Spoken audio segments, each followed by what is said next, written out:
اور فلسطین کے حق خود ارادیت اور ان کے لیے آزاد ریاست کے قیام کے لیے فیصلوں سے مشروط ہے۔ اس کا مطلب یہ ہے کہ پاکستان سمیت 8 ممالک کی طرف سے اس بات کا اظہار کیا گیا ہے کہ ان کی غزہ امن بورڈ میں شمولیت کا بنیادی مقصد فلسطینیوں کے حقوق کا تحفظ کرنا اور خطے میں امن کے قیام کی بنیاد رکھنا ہے۔ اور اس نقطے کے بعد کسی طرح کے اعتراض کا تو میرے نزدیک سوال ہی پیدا نہیں ہوتا۔ البتہ پاکستان سمیت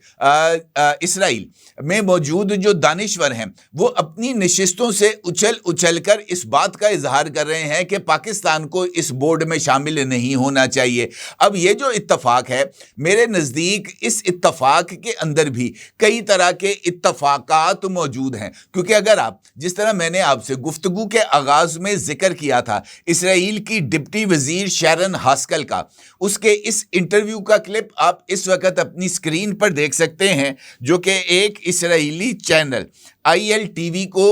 پر جاری ہوا۔ ILTV نے یہ جو انٹرویو ریکارڈ کیا ہے اسرائیل کی ڈپٹی منسٹر کا، یہ ان کی اپنی زبان میں ہے، اسرائیلی زبان میں ہے، اور اس کلپ کی کلیدی باتیں جو کہ سب ٹائٹلز میں واضح طور پر نظر بھی آ رہی ہیں، اور مختلف AI ٹولز نے یہ جو سب ٹائٹل کے اندر اسرائیلی زبان کا ترجمہ کیا ہے اس کی تصدیق بھی کی ہے۔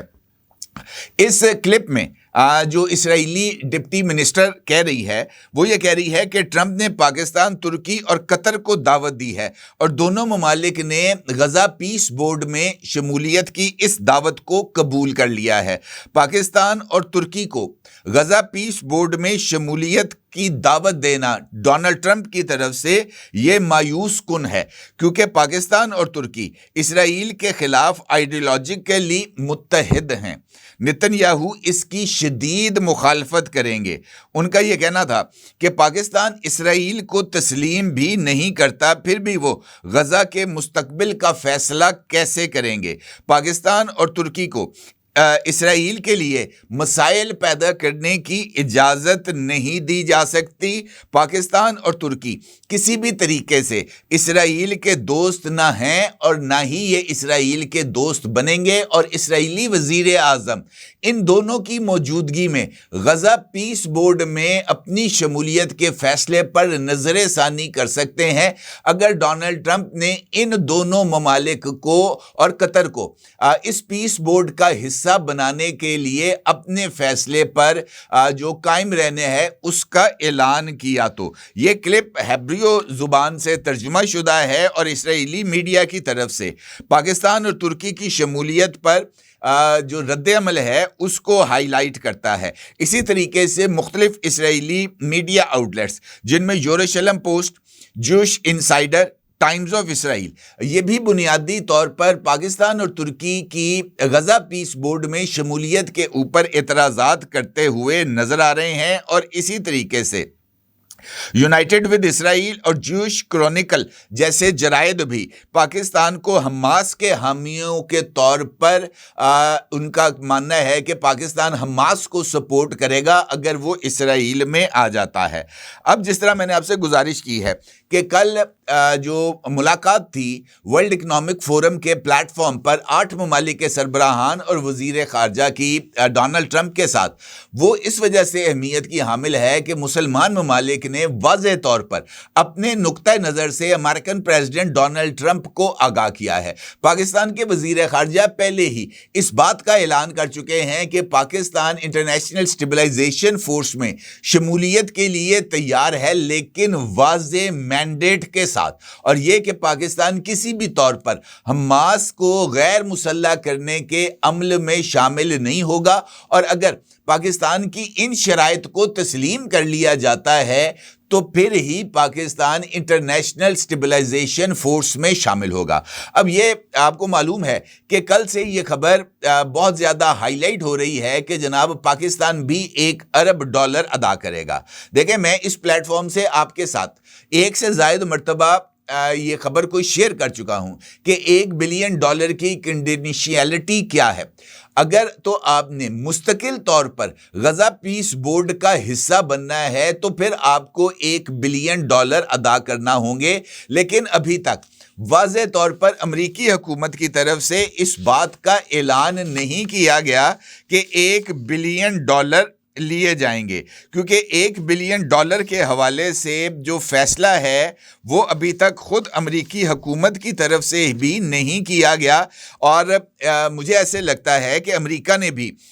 اس حوالے سے ابھی ایک ڈیبیٹ پائی جا رہی ہے کہ $1 بلین کی جو ادائیگی ہے وہ کیسے ہوگی اور کیوں ہوگی۔